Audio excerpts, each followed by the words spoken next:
Oh, hello and welcome, pardon me, to another fun filled edition of Adam's Music Box. So, today I'm going to talk about a topic that is all about singers and all about the way that songs are sung, arranged, produced, and perhaps most importantly for our purposes, perceived.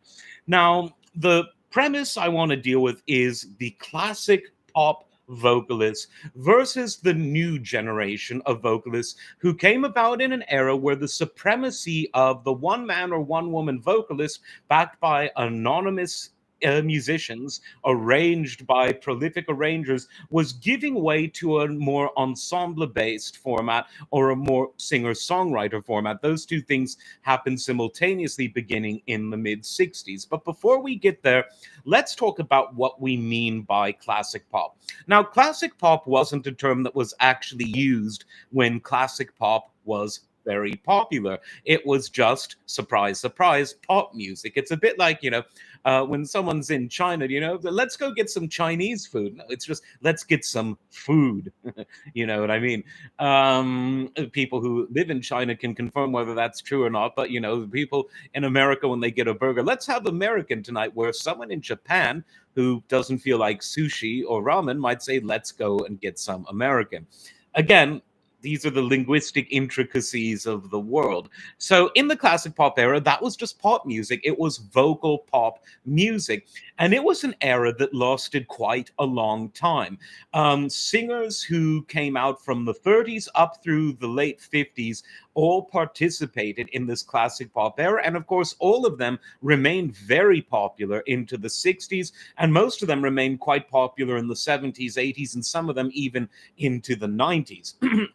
Now, who were these people? Well, one of the first ones was Bing Crosby, because Bing, with his wonderful crooning style, invented a kind of singing that was much more intimate than the kinds of more music hall, vaudeville, or pseudo operatic singers that came before, where the previous style was very much about projection and there was a lot of vocal vibrato.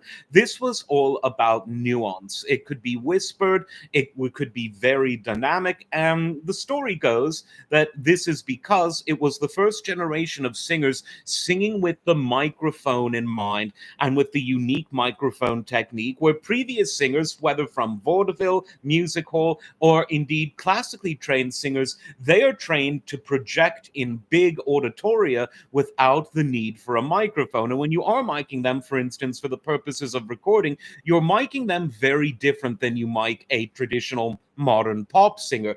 You'll have, let's say, some mics hanging over the stage, over the pit, but you'll see it sometimes, but you'll rarely see an opera staged where there's a microphone in the face of the vocalist. And that's done not just for visual aesthetics, but it's also done because you're trying to capture the ambiance of the sound, because the singer is using the auditorium as part of his technique. Well, when Bing Crosby's generation came around, Bing and others started using the microphone and having technique based around the microphone in the same way that the previous generation of singers had a technique that was based around the auditorium. So far, so boring, I know. Don't worry, it will get interesting. And so this new generation came, and classic pop was born. In the 40s, you had people like Perry Como and Frank Sinatra, and later on, Dean Martin. And then in the 50s, you had another one of my favorites, Vic Damone. You then had Andy Williams, and you had this sort of constellation. You had Matt Monroe. You had this constellation of classic pop stars. And they were the kings of the charts because traditionally vocal music is more popular than instrumental music. And these men, they were mostly men, though there were famous women at the same time. Kate Smith, for instance, Ella Fitzgerald. More on the jazz side, but Billie Holiday. But the idea of a man or a woman with a microphone and a music ensemble behind them, whether a large one or a small one, that was the way that classic pop looked and sounded. And then the mid 60s happened, where by the end of the decade, music that had more of a rock idiom tended to become the domineering force in pop music, whereas the classic pop music had a musical idiom based on jazz and the jazzier side of Broadway orchestrations. And so the way music sounded changed, and something else changed too. Ensembles, the people around the singer started to become more prominent. You had major vocalists leading from within bands. Think of Justin Hayward in the Moody Blues. He could have been a standalone pop singer because his voice was that good, but he sung in a band. Greg Lake, you could say the same about.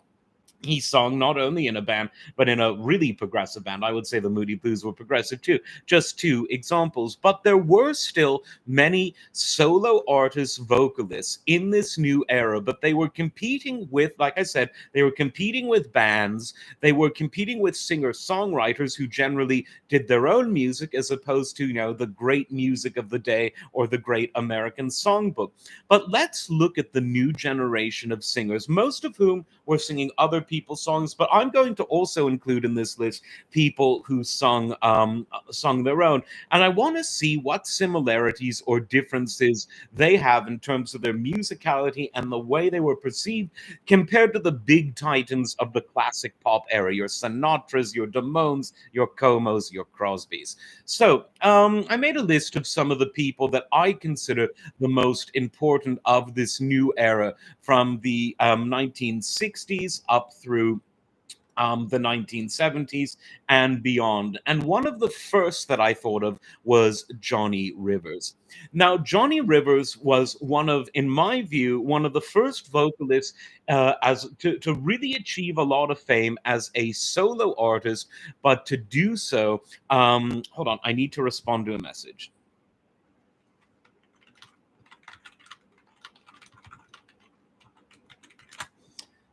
Always at the worst time, always. So where was I? So Johnny Rivers was, in my view, the first of the solo vocalists to really embrace this new style. And you could say, yeah, his appearance and the rest of it, but it was the arrangements and it was the kind of songwriters whose music he sung. People like Jimmy Webb, who represented a revolution in songwriting. His music was less based on sort of Broadway-esque adaptations of traditional songs that had a jazz influence, and he really embraced a very unique chordal structure, which drew more so, I would say, on people like Bach than on people like Rodgers and Hart or Rodgers and Hammerstein. And this sort of neoclassical influence of Jimmy Webb mixed with a lot of the chordality of very modern jazz, things like the octatonic scale. It was something that in much of Johnny Rivers' music he embraced, and he also embraced, R&B, blues, other sort of rock adjacent genres, and really in many ways in my view created a template for the modern vocalist who was in an era shaped by rock as opposed to an era shaped by classic pop. And so who else do I have on this list? The other one that I would hold up right there with Johnny Rivers is Scott Walker, who originally rose to fame as a member of the Walker Brothers with his deep and very dramatic voice. And again, his music was influenced at first by the sort of neoclassical elements of pop, but his solo work, his famous first four solo albums that were Scott 1, Scott 2, Scott 3, and Scott 4, this was sort of a mixture of neo-baroque, of avant-garde jazz, just of avant-garde music in general. And by the time he got to the 80s and 90s, he was going really, really avant-garde, and of course, well into the early 2000s. But in the sort of 70s era of Scott Walker, he was someone that I would say you could, if Johnny Rivers was the Bing Crosby of the new generation of vocalists, you could say that Scott Walker was the rock Frank Sinatra, or perhaps better put, the Frank Sinatra for the rock generation. And his songs were absolutely fantastic. The lyrics were sometimes surreal, much more surreal, let's say, than the lyrics that you'd hear on a Dean Martin or Sinatra record. And so again, it was on the one hand, it was your traditional formula of a great vocalist with a microphone behind a rather anonymous ensemble of very talented session guys. But everything about the vocal style, the vocal posturing within the culture, the lyrics, the choice of songs, it was something very new. It was radically different. And again, the more things change, the more things stay the same. But Johnny Rivers and Scott Walker were definitely a departure from what came before. So, who else do I have on this list? One of my favorites. Now, this, one second.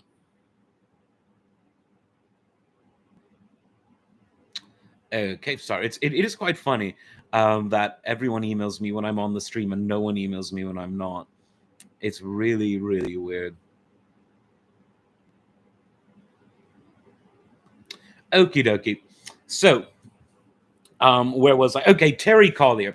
Now, Terry Collier sung his own songs. He was a singer-songwriter, but the reason I'm putting him on this list is even if he did sing other people's songs, his voice was so wonderful. He had what I call the phone book voice. He could sing the phone book and it would work. And the fact that his songs were so original, they were sort of folky, they were very jazzy, the chordal structures very sophisticated, although the arrangements were often minimalistic, but they really were just right. How deep? Not how deep is your love? Let me look up the name. I'm having a Joe Biden moment.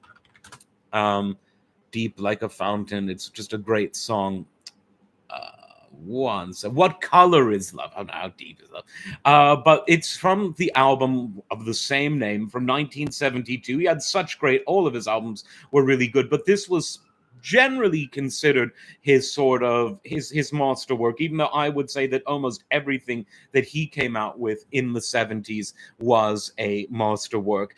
And again, his approach was so unique. Again, part folky, part jazzy. And you need to just check him out instantly. Now, someone who was your sort of traditional vocalist who sung the great songs presented to him from the 70s era, started off in the 60s. His heyday was the 70s, was John Lucian, an even deeper voice, and just absolutely classic, wonderful stuff. With any of the albums that he came out with in the 70s, you just cannot go wrong. His version of the great Brazilian song Gingy was so amazing, as was the arrangement. So check out anything and everything by John Lucian. Let's see who else I have on this list. Again, we have someone who was singing his own songs, but again, the reason I'm putting him on this list is because he'd be equally good at singing the phone book, and this was, of course, Jeffrey Osborne. He was first in LTD, "Cause Our Love Is Much, Much More," and then, of course, he had a very successful solo career in the 80s. Truly one of the finest vocalists of all time. Check out his stuff with LTD. Check out his stuff from the 80s and 90s as a solo artist. Just absolutely absolutely fantastic. Now, who else can we put on this list? Well, we've talked about people who approach vocals from a rock perspective, from a jazz perspective, from a folk perspective. But what about people approaching this new style from a genre of music not necessarily famous for a lot of change? There's a lot of consistency in this genre, but this guy was someone of that modern generation that came out in the 60s and had huge success in the 70s, 80s, and beyond. And this was, of course, Glen Campbell. Now, Glen Campbell was an interesting one because his most famous songwriting collaborator was, of course, and I've mentioned him before because he's so important to this whole conversation, to Jimmy Webb.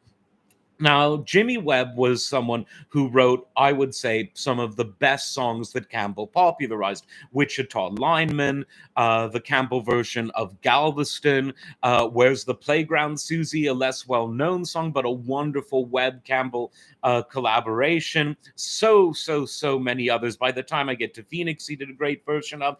And again, this was a singer from a young man, but from a traditional country and Western and session musician background background, who also happened to be one of the best and most virtuosic guitar players of all time. And he collaborated with this songwriter at the cutting edge of songwriting and did absolutely amazing stuff. So yes, Glenn Campbell absolutely belongs on this list, as I think does Joe Cocker. Now, Joe Cocker started, of course, as your traditional rock frontman in his own rock band, but as his life wore on, he really began to define himself as sort of the first gentleman of rock and roll vocals. Now, his style was unabashedly sort of bluesy rock, R&B influenced rock. There was the graveliness, there was the passion, there was the soul, and he too sung one of my favorite versions of a Jimmy Webb song. Um, the moon's a harsh mistress. I'm sorry, all these Joe Biden moments that sneak up on me. I think I'm still allowed to have those. Better than having a Jeffrey Epstein moment. Not that I know anyone who's had any of those. So yeah, the moon's a harsh mistress by Joe Cocker. Again, this shows his versatility in singing a song by, again, one of the great songwriters of this era. And although many people have sung that song very beautifully, you'd be hard pressed to find someone who sings it as beautifully as Joe Cocker. And again, one of his most famous numbers, "You Are So Beautiful," that was written by the great Billy Preston, a great soul singer, songwriter, and organist and pianist. And Joe Cocker obviously made a very famous version of that. Lou Bond. Now, Lou Bond only came out with a single album in the mid 1970s.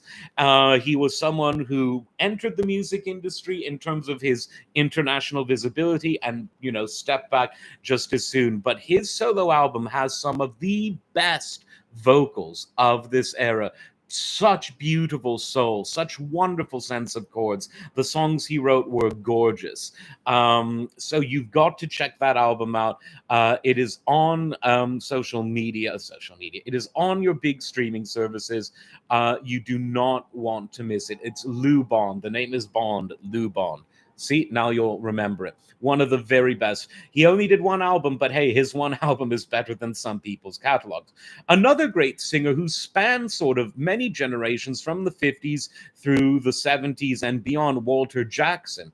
He did great sort of soulful arrangements of some of the best rock and rock influenced pop songs of the 70s. He did, for instance, a great soul version of "Someone Saved My Life Tonight" by Elton John. It's my favorite version of that song. Again, one of these deep, moving, soulful voices. And that's another thing that you'll see. You've always had sort of great soul vocalists in sort of classic pop, but they were always more on the periphery. People like Johnny Hartman, he would generally be placed in the jazz category rather than the pop category. But by the 70s, it was all sort of melding together for various reasons, because you had more diverse musical genres all happening at once compared to other decades. Think about it. I've done this before, but prog rock, folk rock, southern rock, country rock, jazz fusion, avant-garde jazz, jazz funk, funk by itself, disco, punk rock, so many genres all coming together,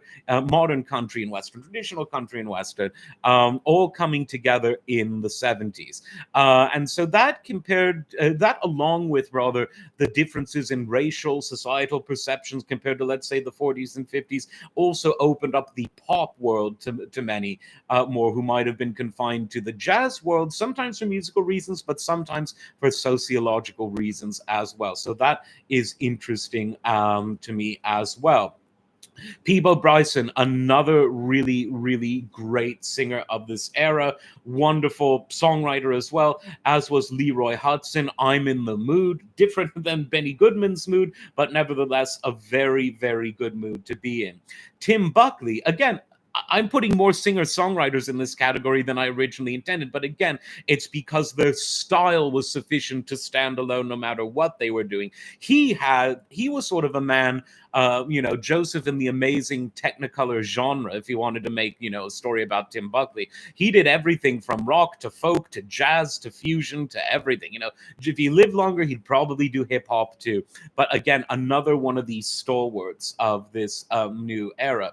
Nick Drake didn't have a very long life, but I would definitely put him in this category. Now, what about ensembles? What about vocal groups? Well, you had Jackie and Roy, who by the 70s had been around for a very long time, but they were really embracing this new style of songwriting, this new style of arrangements, this new style of lyricism, particularly with their album on CTI. And I've mentioned this album before, a great album, Time and Love from 1972. What an album. What great musicians were with them. You had the great Paul Desmond on sax, you had Billy Cobham on drums, Arturo on percussion, the great percussionist, Bob James on electric piano, and of course Don Sebesky, the great arranger, who did the arrangements, very much an arranger of the modern era for that era. So check them out, as Barbara and Ernie. Barbara and Ernie, another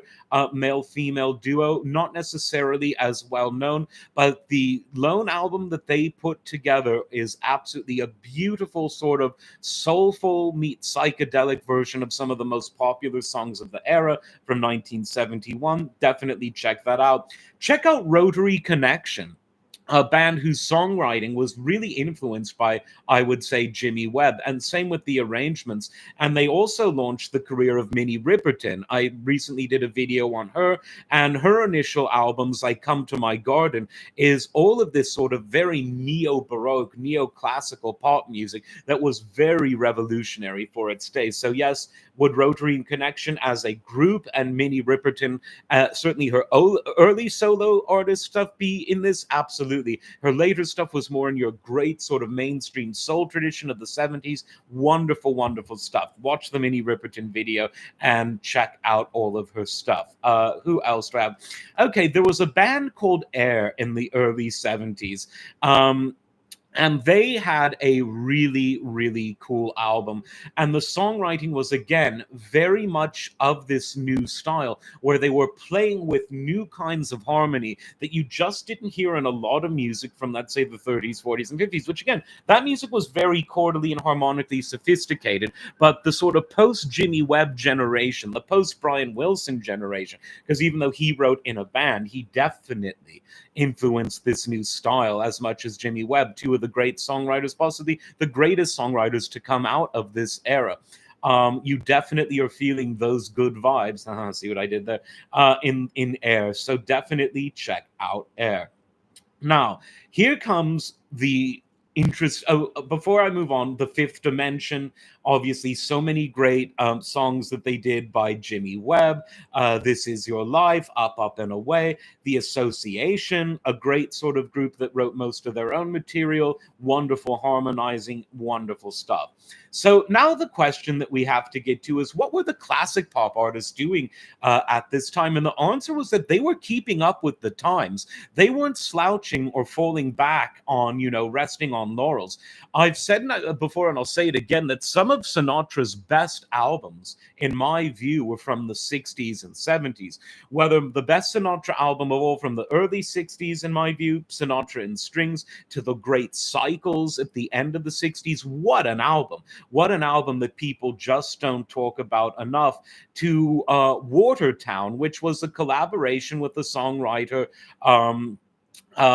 Bob Guido from, or I think I'm pronouncing that right, forgive me if I'm not, from the Four Seasons. And that was an interesting collaboration between the king of classic pop and a songwriter from a modern rock group, a rock vocal group. And the results were amazing. It showed that Sinatra, could do it with the best of them, and that he could sing modern music. And throughout his albums in the early 70s, many of which were arranged by the very forward-looking and very sophisticated arranger Don Costa, it shows that Sinatra absolutely was not only keeping up with the times, but he was mastering them. Watertown, Cycles, and so many of his early 70s albums, both before and after his first retirement, were absolutely golden. She Shot Me Down at the end of the 70s, beginning of I think it was I think it was 1980 that came out.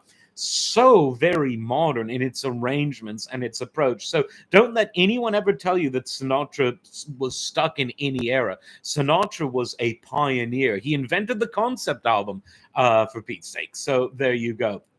Victor Moan also came out with an album called Feelings in 1977 that was very much ahead of its time with wonderful arrangements.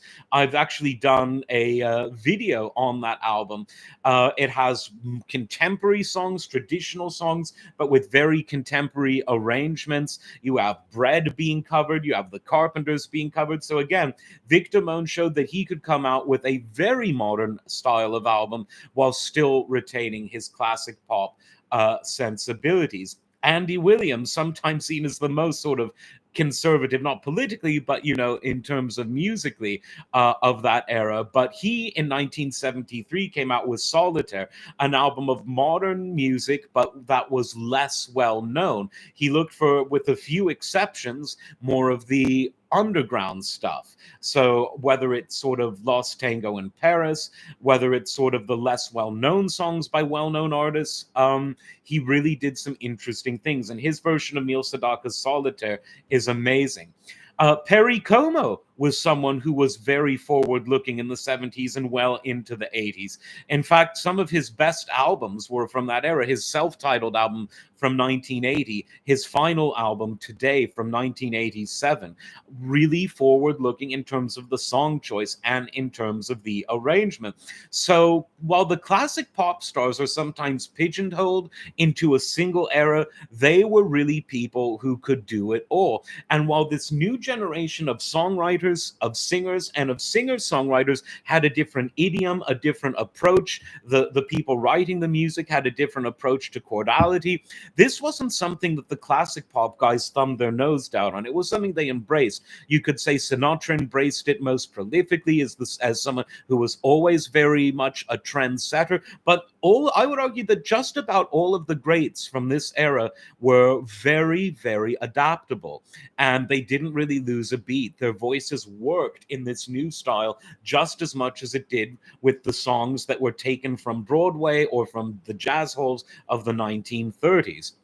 Let me know, though, what you think. Is there a huge divide between the classic pop vocalists and the modern pop vocalists of the rock and soul and funk eras and the singer-songwriter eras, or are these things more similar than the sort of costumery of the whole thing would indicate? Let me know what you think, and as always, like, subscribe, and we'll see you next time. Take care.